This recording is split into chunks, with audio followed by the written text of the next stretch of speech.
Does anybody need any more elderberry? It's really doing well. See that? But look all around, on the ground around me. There's some here and all around in here. Here, and back in here. Over here, and in here. There's a good one coming up right by the trunk of that little tree. Yes, wherever the roots are of this elderberry, it's putting up shoots. This is where my table is. That's where I'm sitting. This is where I was working on my sawzall. And so, no, I do not need elderberry coming up under the chairs and all around it. And look over here. Here's a nice way to celebrate spring. The crabapple. Isn't that pretty? Right in here. Isn't that lovely?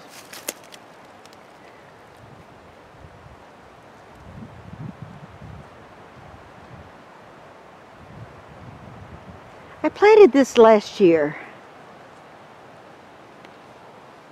So this is the first time I've seen it flower. It had already finished flowering when I planted it last year. So I didn't see it, and it's really going to be pretty when it gets big. But that's why I left this.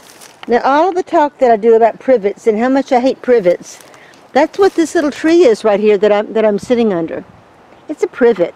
Let me back up and let you see it from the other direction. Walk over here. So there we go. Right here. It makes a nice little tree. It never will be a huge tree. But it's a nice sized little tree. Let me back up some more, you can see it better. There you go, can you see that now? That's a nice sized little tree, and it's really pretty. In the spring, later in the spring, closer towards summer, it'll be full of white flowers and smell wonderful. And I would keep it, except it is so incredibly weedy, and it is an invasive species in this area. And I do not want to be propagating an invasive species, and that's why I'm trying to get out as many of it as I can. But there you go. There's my privet tree, ligustrum tree. Do any of you have foundation plantings or ornamental plantings around your property of ligustrum? Ligustrum, I'm thinking of as the ornamental plant, the shrub, has wide leaves, shiny, dark green leaves, that are evergreen. This is in the ligustrum genus, but it's not the same species as the ornamental shrub that so many people grow around their houses. This one is extremely weedy. It produces a plethora of blackberries that the birds love, and then they eat it and they poop it everywhere, and it is terrifically invasive in this part of the country. And that's why I'm trying to get rid of it. But I am keeping this one right here until that crabapple grows up. And when the crabapple gets larger and it's going to create shade and be prettier, then I will cut down this privet. But for now I'm leaving it because I need a little shady spot for my table. Let's walk back over here. The chickens are visiting again.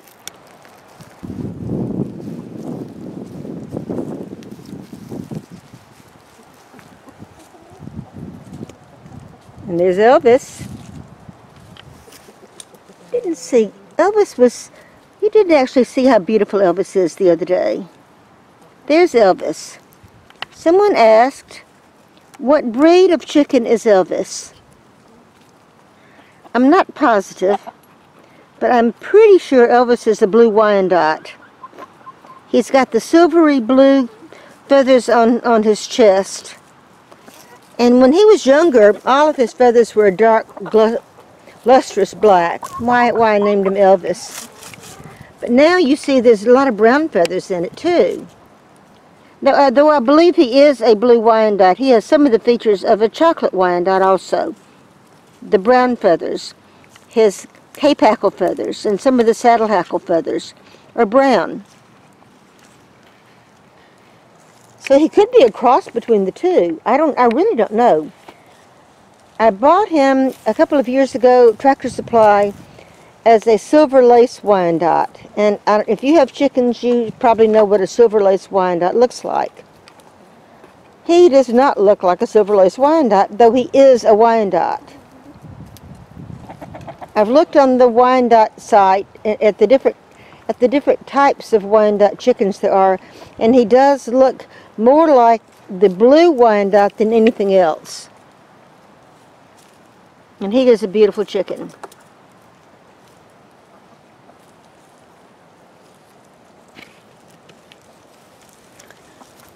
Now, the speckled chickens, the two roosters you see right there, are Dominiques.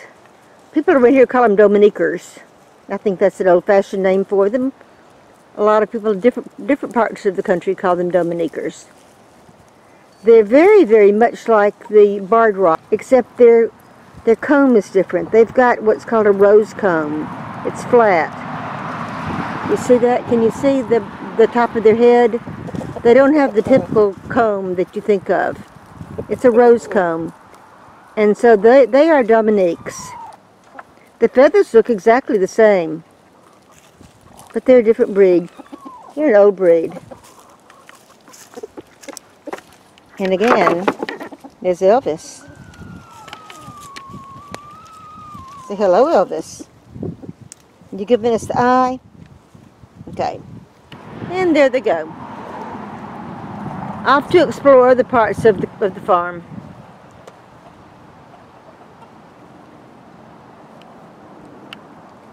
And the dog is watching.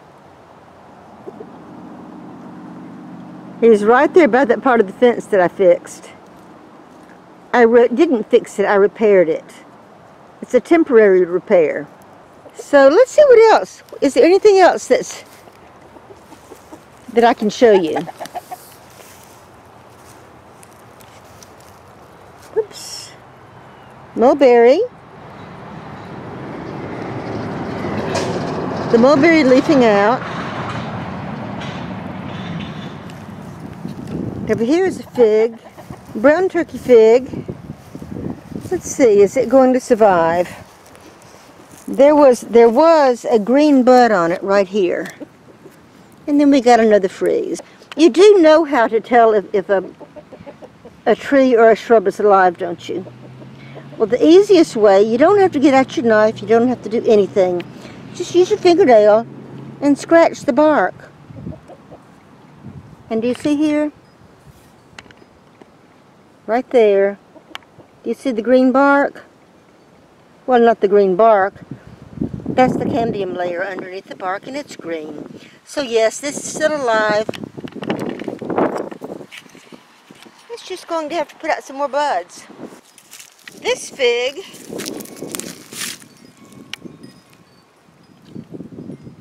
see the green? So this fig is better. Well, not better.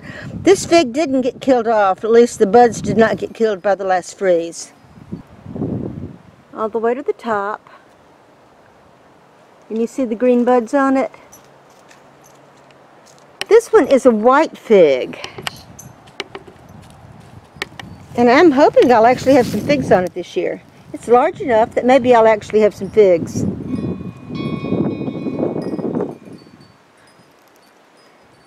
Here's the one elderberry that I kept in this part of the garden. This is my herb garden. And right here next to the fence, and right here by this fig, is an elderberry. Behind that elderberry right there is a blueberry, and the blueberry's in full bloom. Look over the top of the fence and you can see the blueberry. See the blueberry right in there? So it's in full bloom and the bees have been working on it. Ornamentals. This vine right here growing on my picket fence is a clematis. Some people call it clematis. Same thing, spelled the same way, different pronunciations. And I don't know that there's any one right way to say it. Clematis, clematis, however you want to say it, it's okay. But this has beautiful white flowers. And dead rosebush right there was a double knockout with these beautiful, beautiful red flowers. And with the white clematis growing all in that double knockout, that was really, really pretty. I need to replace this rose bush, I think, with something else. So it can still have the same, you know, the same effect of what I had before. No clue why that rose bush died, but it did. And there's Kai. Have you seen this? Have I ever shown you this?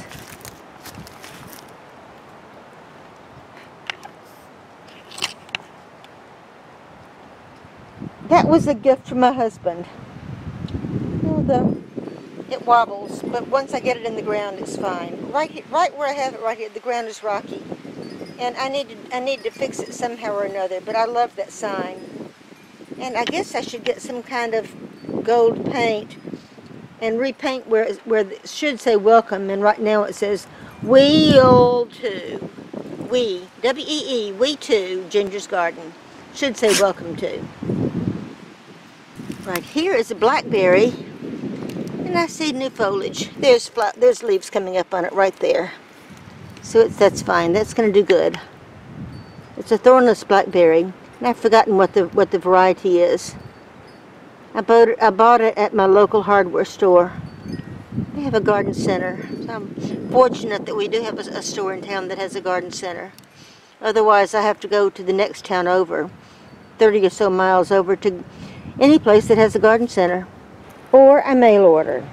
And I do order, or at least I have in the past, I have mail ordered plants. And they really, if you buy from a reputable source, they are fine. There's no problem with mail ordering plants.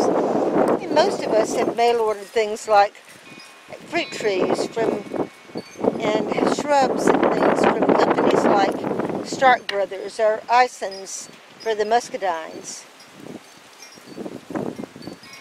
It is windy out here. I hope the wind isn't bothering the audio on this too much. And we see the iris. You know, the love-hate relationship I have with iris. This is a different iris. This is not the invasive one. I say invasive. The other iris that I have is not invasive. It's aggressive. It likes moist sites, and if you give it a place that it likes, then it's like mint, and it does take over. You just have to be careful not to put it someplace where you don't want it. And when I planted that, I thought I was getting this same thing here, which is not. This iris is very similar. The flowers look very similar, but it's not the same species. And this one is not as aggressive as the other one. And when I planted that other over, it was next to my garden and not in my garden. And it was because I decided to expand my garden that I was having to dig so hard to get rid of it. That was not in the garden before. It was actually in a flower garden. And I was just removing it and turning that into a vegetable garden. And I see something else. My oak tree is leafing out. Do you see that? Little leaves on my oak tree.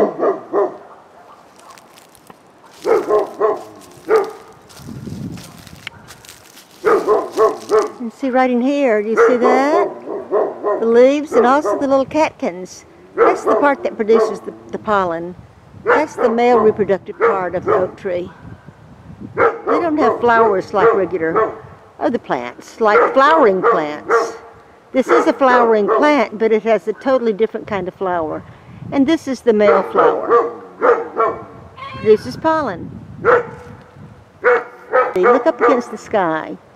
You see the tiny little leaves on the branches? Oh, the oak is putting out. Some more right in here.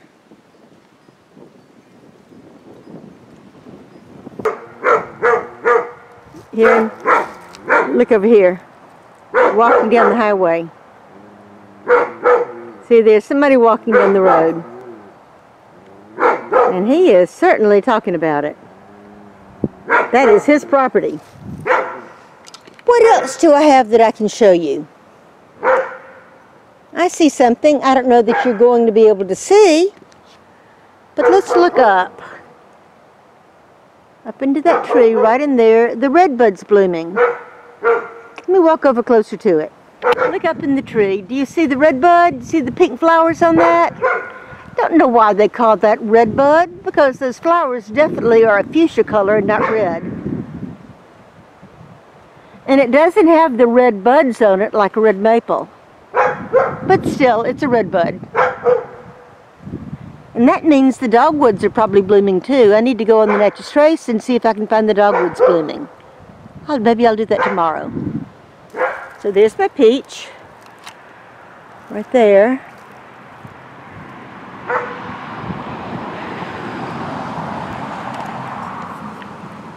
I'm hoping I'll get a few peaches off of this year. This is its first year to really flower like this.